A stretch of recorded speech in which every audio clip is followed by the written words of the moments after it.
नमस्कार दोस्तों, राधे राधे। जय श्री कृष्णा। श्री कृष्ण गोविंद हरे मुरारी, हे नाथ नारायण वासुदेवा। ओम श्री कृष्णाय नमः। आप सभी का मेरे YouTube चैनल पर हार्दिक स्वागत है।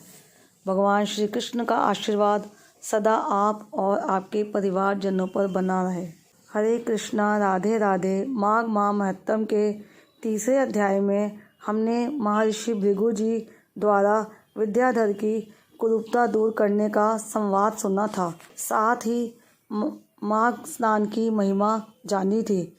अब आगे श्री वशिष्ठ जी कहने लगे कि हे राजन, अब मैं माघ के उस महात्म्य को कहता हूँ जो राजा सहस्त्रार्जुन के पूछने पर श्री दत्तात्रेय जी ने कहा था।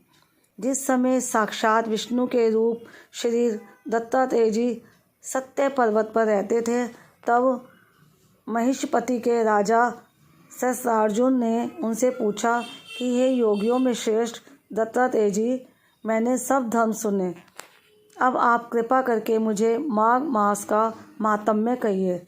तब दत्तात्रेय जी बोले, जो नारद जी से ब्रह्मा जी ने कहा था वही माघ महात्म्य मैं तुमसे कहता हूँ। ध्यानपूर्वक सुनो। इस कर्म भूमि भारत में जन्म लेकर जिसने माघ स्नान नहीं किया, उसका जन्म निष्फल गया।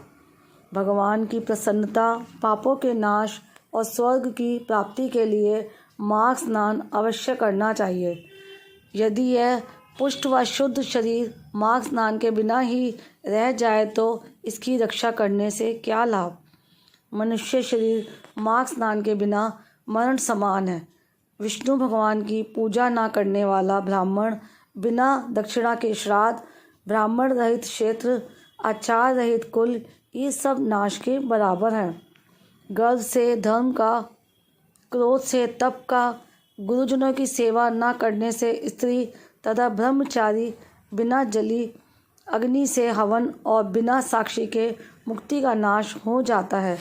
जीविका के लिए कहने वाली कथा, अपने ही लिए बनाए हुए भोजन की क्रिया, शूद्र से भिक्षा लेकर किया हुआ यज्ञ तथा कंजूस का धन, ये सब नाश के कारण हैं।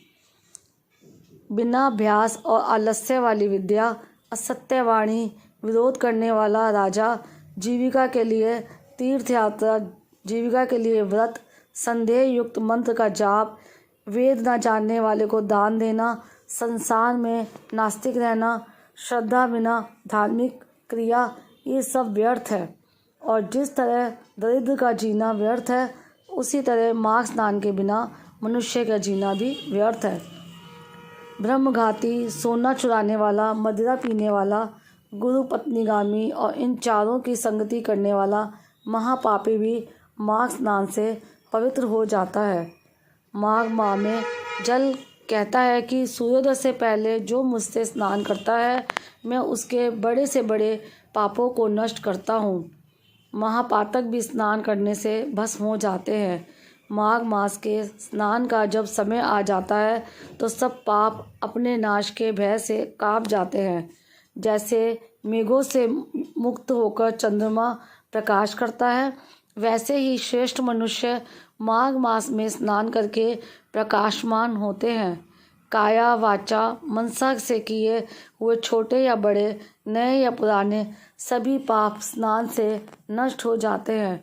आलस्य में बिना जाने जो पाप किए हों, वह भी नाश को प्राप्त होते हैं।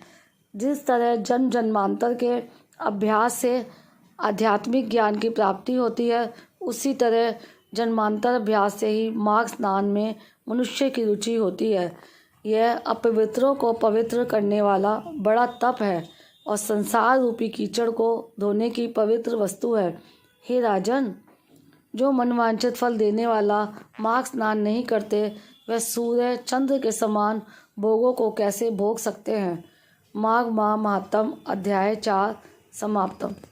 प्रेम से मन से जाप करते रहो। हरे कृष्णा कृष्णा कृष्णा हरे हरे, हरे राम राम राम हरे हरे। कलयुग केवल नाम आधार। नाम जाप से ही कृष्णा प्रेम और मुक्ति पाई जा सकती है। आज की ये वीडियो आपको कैसी लगी कमेंट बॉक्स में जाकर मुझे ज़रूर बताइएगा। राधे राधे, जय श्री कृष्णा।